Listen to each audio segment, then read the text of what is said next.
Lastly, hyperbolas. A hyperbola looks just like a parabola, but there are two of them reflecting each other. A hyperbola is the set of all points formed by keeping the differences of the distances of two fixed point foci constant. There are two forms of hyperbola. In the first form, the quantity x minus h squared is the minuend.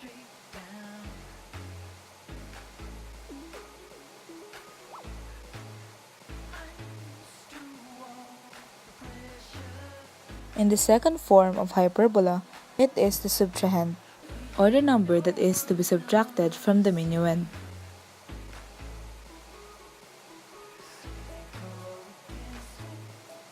Let's first have a graph as an example.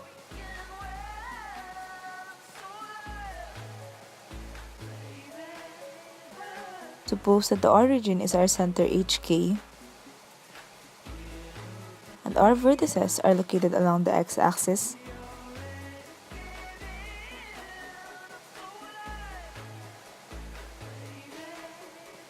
We have h plus minus a k, where a is the distance from our center to a vertex. Therefore, the distance between the two vertices is 2a. This is also called the transverse axis. Our foci are located farther than our vertices, since in a parabola, the focus should be inside the curve. The distance between the center and the focus is c.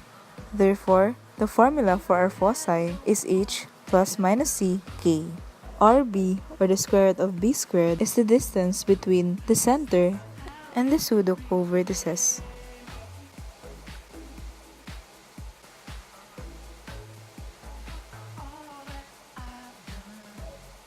The distance between these two fake co-vertices is 2b.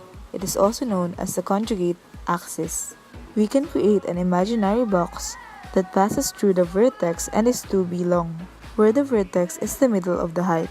The imaginary box will also pass through the co-vertices and has a horizontal length of 2a. We can draw two perpendicular lines that intersects at the center and passes through the opposite ends of the box. We can then draw our hyperbola, where the curve passes through the vertex without touching the drawn lines. The asymptotes are defined by the equation y equals positive negative b over a multiplied to the quantity x minus h plus k.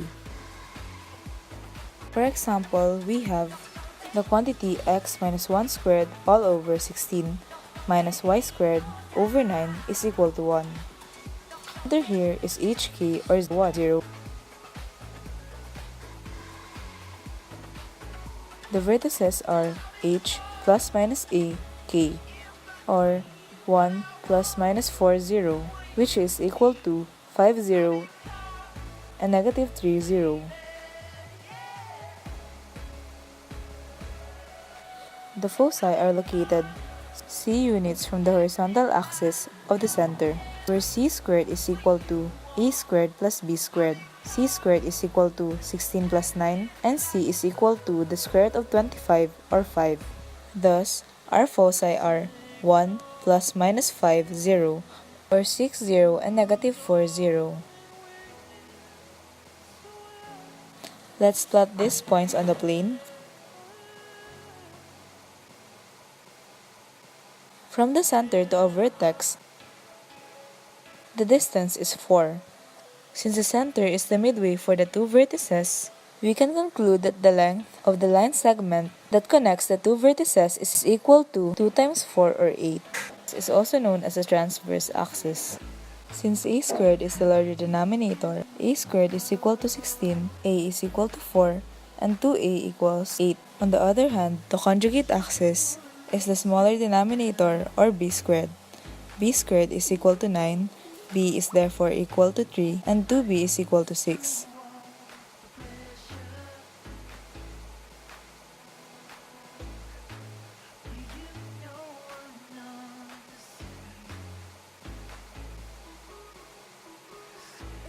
The formula for the asymptotes is y equals k plus minus b over a multiplied to the quantity x minus h. By substitution, we get y equals plus minus 3/4 multiplied to the quantity x minus 1. Since x is the minuend, the transverse axis is on the x-axis, and the conjugate axis is on the y-axis. By drawing a box with the given dimensions, we can draw two lines that intersect at the center that would divide the box. We can then draw the parabolas or the curves that passes through the vertex. Let's have another example where the y part is on the minuend side. Suppose that the given equation is quantity of y minus 4 squared all over 25 minus the quantity of x minus 2 squared all over 9 is equal to 1. The center of this parabola is 2, 4 because h always comes with x and k always comes with y. Since this is a vertical hyperbola, we will add the a in the y-axis. Therefore, the vertices are h, k plus minus a. Using this, we will get 2, 4 plus minus 5 or 2, 9 and 2, negative 1. We can get the transverse axis by first obtaining the value of a. A squared is equal to 25, a is equal to 5, and 2a is 10. The transverse axis is along the y-axis. Similarly, we can obtain conjugate axis by determining the value of b first. Since b squared is equal to 9, b is equal to 3, therefore, the conjugate axis is equal to 2b or 6. The conjugate axis is located along the x-axis. By connecting these points, we can create our imaginary box. The foci will also move upward and downward. Therefore, the formula for our foci is h, k plus minus c. Our c in hyperbola is equal to the square root of a squared plus b squared.